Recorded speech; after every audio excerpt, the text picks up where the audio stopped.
Diabetic পেশেন্টদের ক্ষেত্রে খুবই সাবধানতা অবলম্বন করা জরুরি এবং ফ্যামিলিতে সবাইকে এই ডিজিজটা সম্পর্কে মানে কনসার্ন থাকা দরকার। যেকোনো সময় এই অঘটন ঘটতে পারে, ঠিক আছে? এজন্য হাইপোগ্লাইসেমিক শকটা তখনই হয় যখন আমাদের শরীরে গ্লুকোজের পরিমাণ অতিরিক্ত পরিমাণে কমে যায়, ঠিক আছে? একদম গ্লুকোজ শরীরে থাকেই না। তখন রোগী শকে চলে যেতে পারে। এক্ষেত্রে ইমিডিয়েট যে ম্যানেজমেন্ট আছে সেটাকে সেটা আমরা কিভাবে করতে পারি? দেখো, হিট সুগার ইফ কনসাস। আমরা জানি ডায়াবেটিস পেশেন্টদের ক্ষেত্রে মিষ্টি জাতীয় দ্রব্য খাওয়া একদমই নিষেধ। কিন্তু এই মিষ্টি জাতীয় দ্রব্য আবার তার জীবন বাঁচাতে অনেক ভূমিকা রাখে। যেমন যখন তার দেহে গ্লুকোজের পরিমাণ কমে যাবে তখন তো সে শকে চলে যায় বা তার জ্ঞান থাকে না। এজন্য তার হচ্ছে গ্লুকোজ লেভেল বাড়াতে কি করতে হবে? তাকে মিষ্টি জাতীয় দ্রব্য অবশ্যই খাওয়াতে হবে। তাহলে ডায়াবেটিস পেশেন্টদের জন্য আমরা যদি বলতে পারি মিষ্টি জাতীয় দ্রব্য একটা পরম বন্ধু আবার পরম শত্রু। কখনো খেলে তোমার মানে একদম জীবন শেষ, আবার কখনো খেলে তুমি লাইফ লিড করবা। ঠিক আছে? তাহলে সুগার আর হচ্ছে ডায়াবেটিক পেশেন্টদের মধ্যে একটা কন্ট্রাডিক্টরি একটা সম্পর্ক আছে। ঠিক আছে? এরপরে অ্যাডমিনিস্টার আইভি 50% ডেক্সট্রোজ ই আনকনসাস। তাহলে আনকনসাস পেশেন্টদের ক্ষেত্রে আইভি দিতে হবে। ঠিক আছে? 50% ডেক্সট্রোজ। আইভি মানে কি? ইন্ট্রাভেনাস। ইন্ট্রাভেনাস রুটে দিতে হবে। এরপর কি দিতে হবে?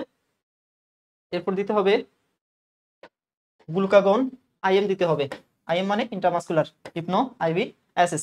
এখন হচ্ছে পেশেন্ট তো আনকনসাস, তার হঠাৎ করে তুমি কিভাবে আইভি রুট আইডেন্টিফাই করবা? আইভি রুট করে আবার হচ্ছে তাকে মেডিসিন দিবা। এজন্য কি করবা? গ্লুকাগন দিবা।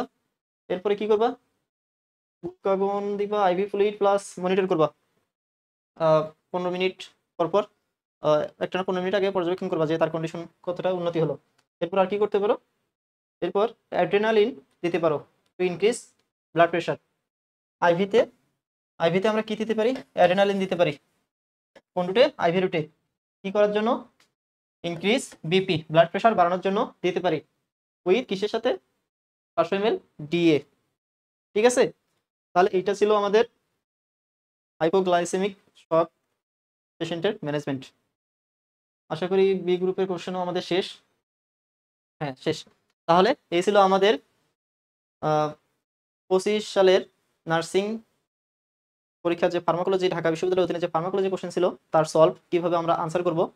আশা করি ক্লাসটি তোমাদের সবার ভালো লেগেছে এবং অনেক উপকারী ছিল আশা করি ক্লাসটা। এভাবে নেমোনিক্স দিয়ে আসলে ফার্মাকোলজি যদি পড়া যায় তাহলে ফার্মাকোলজি অনেক ইজি লাগবে। তো আশা করি ইন ফিউচারে ফার্মাকোলজির উপর তোমাদের এরকম নিত্য নতুন নেমোনিক্স এবং এরকম টপিক নিয়ে আলোচনা করে তোমাদের ফার্মাকোলজির প্রতি ভালোবাসা জন্মাই দেবো ইনশাল্লাহ। সে পর্যন্ত ভালো থেকো সবাই। আসসালামু আলাইকুম। আল্লাহ হাফেজ।